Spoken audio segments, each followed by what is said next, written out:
And again, we're with Dr. Tim McKnight this morning, and good to see you. Thanks for coming in. And Thank you. It's good to be here. on your way to doing things. Yeah. And wanted to talk about balance today. Now, that's kind of a wide open area when we talk about balance and how it relates to medicine and health.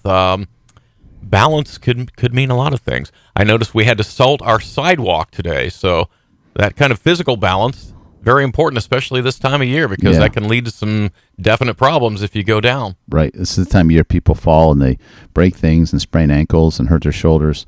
So probably the most important balance I think the listeners need to know about is just maintaining balance so you're steady. And because as you get older, we see a lot of elderly people falling and unsteady. And I just want the listeners to understand that there's a lot that can be done to improve balance, because you have three balance organs. Your inner ears is where the balance organs primarily are. If you tilt your head one way, the inner ear says, "Hey, you're going this direction," and you'll have a natural reflexive response to maintain your balance. Mm-hmm. So when that organ goes, we call that vertigo, and that's terrible. You're laying flat in bed and you think you're spinning in a tornado.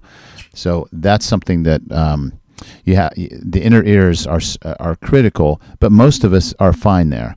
The other balance organ is your eyes. So you have to have good depth perception. Now, a blind person loses that organ and they make up with it with the other two organs that help balance. But if you're older, when you get up at night, make sure the room is lit, because if your balance is a little bit off and you're trying to step forward, you can't see the ground clearly or your surroundings.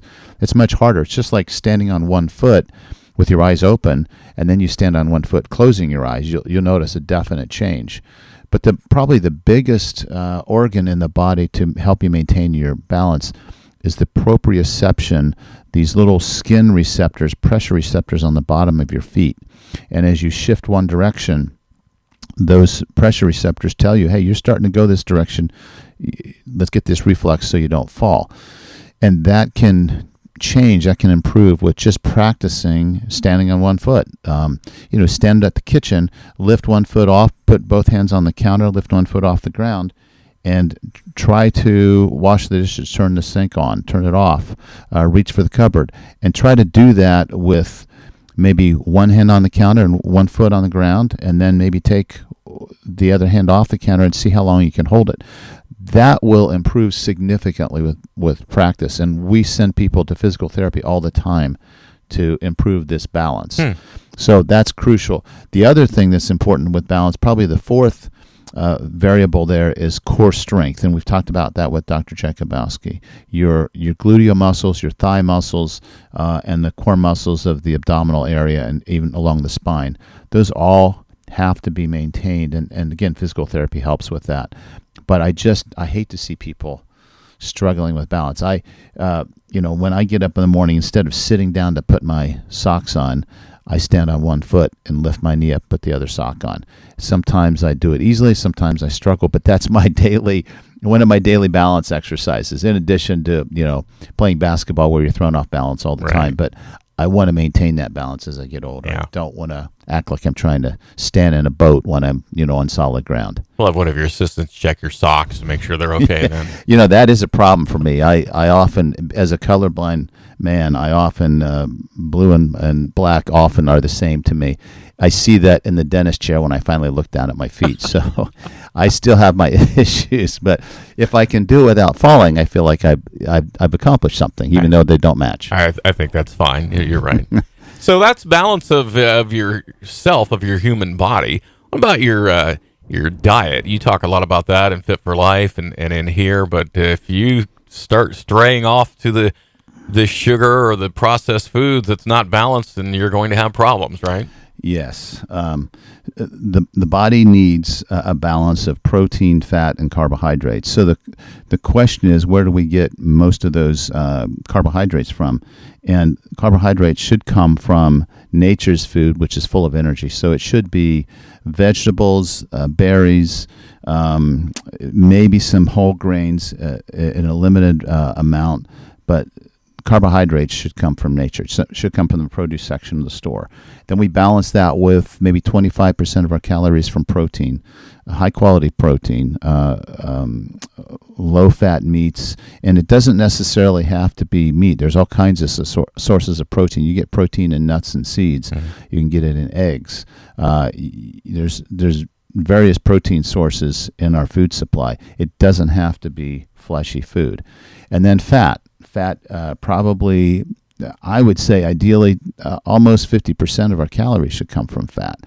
If you make 50% of your calories from carbohydrates, which most of us do, that's too many carbohydrates, increases your appetite and turns your insulin on, and insulin makes fat.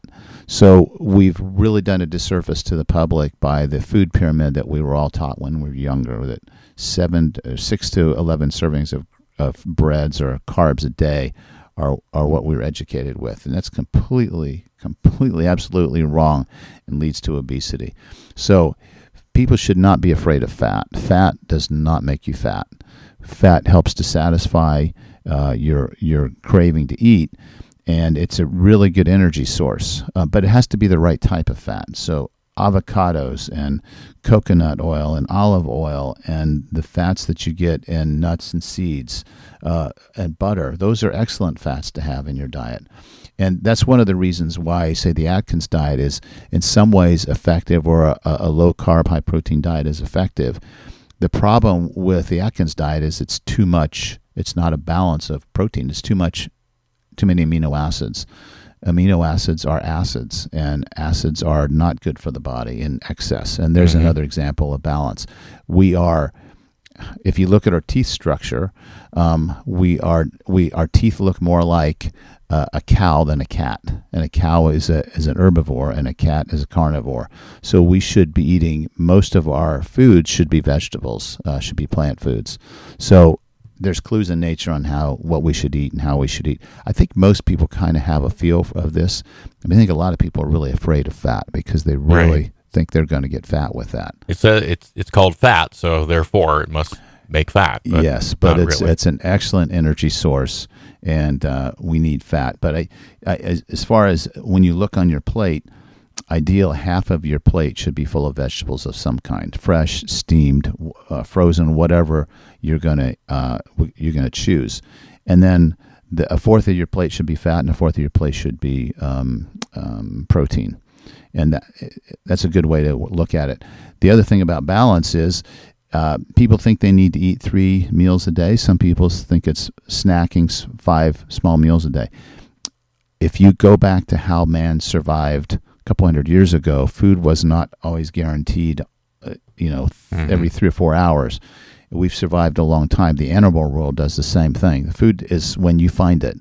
And we can survive very well by not eating 3 times a day. So intermittent fasting has become popular, but metabolically, it's a great concept because when you're doing intermittent fasting, you're not spiking your insulin because you're eating cereal for breakfast and a sandwich for lunch, and then potatoes and more starches at dinner time.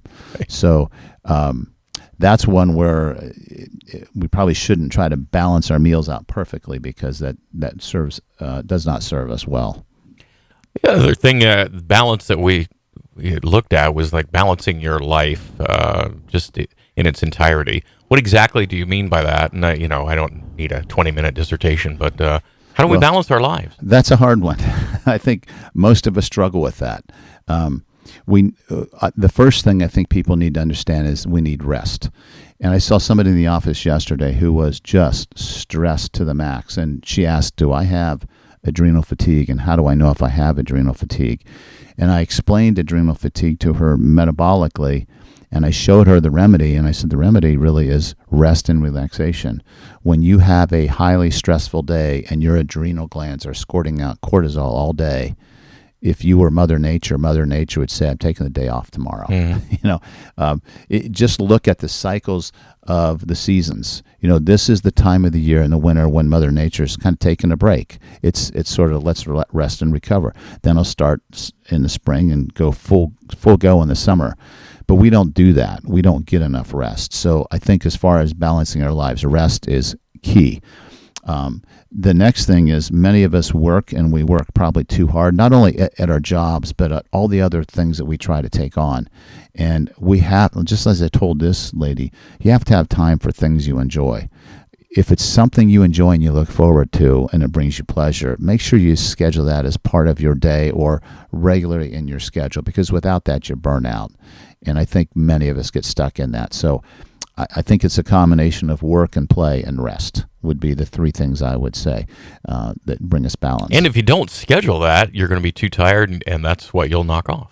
Yeah, and then you get caught in that cycle of, I'm exhausted, I need my caffeine. Then you're drinking caffeine, and then you can't sleep at night, and you're dependent on chemicals to keep you going. Yeah. Some people turn to harder things to keep them going, and you can see easily how that would happen. Somebody that's burning the candle at both ends and finds some illicit drugs to right, get through the day, but it always comes crashing down because that's not a balanced life.